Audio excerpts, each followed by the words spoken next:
नमस्कार। जय श्री कृष्ण। प्रेम और विश्वास दो अलग अलग शब्द हैं, दोनों के अलग अलग अर्थ हैं, लेकिन दोनों एक दूसरे के पूरक हैं, दोनों एक दूसरे के बिना अधूरे हैं। सोच कर देखिएगा, किसी के साथ आपको बहुत प्रेम है लेकिन विश्वास नहीं है, क्या प्रेम संभव है? नहीं हो सकता। किसी के ऊपर आपको बहुत विश्वास है तो क्या उससे प्रेम नहीं होगा? जरूर होगा। दोनों एक दूसरे के बिना नहीं रह सकते और दोनों के बिना कोई भी एक नहीं रह सकता। आज हम इस कहानी के माध्यम से इसी को समझने का प्रयास करेंगे और जब इन दोनों को चोट पहुंचती है, जब ये दोनों प्रभावित होते हैं तो क्या हो सकता है, ये भी समझने का प्रयास करेंगे। एक राजा थे, बहुत न्यायप्रिय, वीर प्रतापी, समृद्धशाली राज्य, अच्छा शासन करते थे, प्रजा का बहुत ध्यान रखते थे। उनके राज्य में एक ऋषि आए।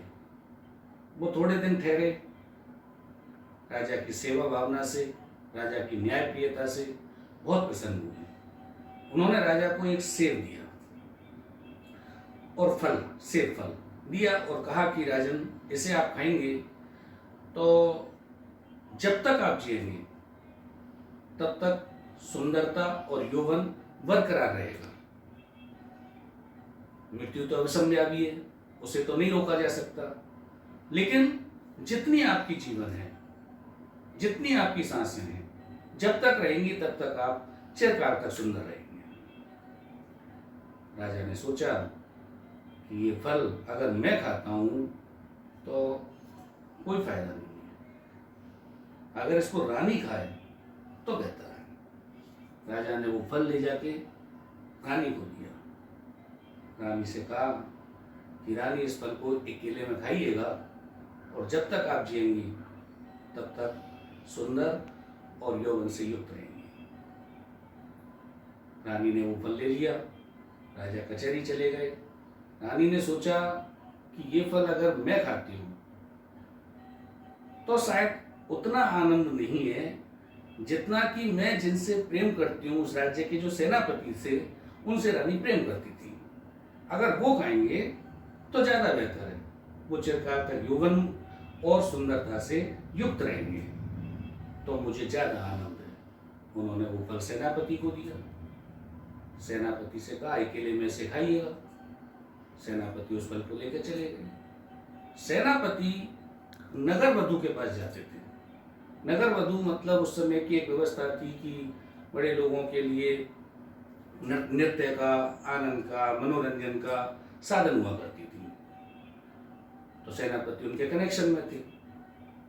उन्होंने सोचा कि जो मेरा मनोरंजन करती है, जो मेरा दिल बहलाती है, जो मुझे संतुष्टि देती है, खुशी देती है, सुख देती है, वो अगर इसको खाए और हमेशा सुंदर बनी रहे तो ज्यादा बेहतर है। सेनापति उस फल को लेकर नगर वधु के पास गए और उन्होंने वो फल नगर वधु को दे दिया। उसे कहा कि इसे अकेले में खाइएगा। नगर वधु ने सोचा कि अगर मैं इस फल को खाती हूँ और लंबे समय तक मैं सुंदर रहती हूँ और मेरा यौवन रहता है, तो पहले ही मैं इस शरीर से बहुत परेशान हूँ, बहुत पाप हुए हैं इस शरीर से। अगर और ज्यादा लंबे समय तक चलता है तो पाप और बढ़ेंगे। मैं तो चाहती हूँ इस शरीर से जितनी जल्दी छुटकारा मिले उतना अच्छा है, उतनी जल्दी मैं ईश्वर की शरण में जाऊं, उनकी सेवा करूं और अपने पापों का प्रायश्चित करूं। इसलिए उन्होंने सोचा कि मैं इस फल की सही हकदार नहीं हूं, तो फिर इस फल का सही हकदार कौन है? हमारे राजा, जो न्यायप्रिय हैं, जो प्रजा का इतना ख्याल रखते हैं, हम सबका ख्याल रखते हैं, सारा राज्य चलाते हैं, उनको ये फल खाना चाहिए जिससे कि वो प्रजा की और ज्यादा बेहतर सेवा कर सकें, राज्य को और बेहतर तरीके से चला सकें। वो नर्तकी, वो नगर वधु उस फल को लेकर दूसरे दिन दरबार में पहुंची और राजा से कहा कि राजन, एक अद्भुत फल है, इसे अगर आप खाते हैं तो जब तक आप जिएंगे तब तक सुंदर, स्वस्थ और यौवन से भरपूर रहेंगे। राजा देखते ही उस फल को पहचान गए। राजा के लिए बहुत मुश्किल नहीं था इस कहानी को समझना कि ये फल नगर वधु तक कैसे पहुंचा। राजा ने पूरी तहकीकात की, उन्हें पता चल गया और विरक्त होकर उन्होंने राजकाज छोड़ दिया, संन्यास ले लिया। इस तरह एक प्रतापी राजा असमय ही संन्यास लेकर जंगल में चले गए। उनका संसार से, सांसारिक सिस्टम से विश्वास हो गया।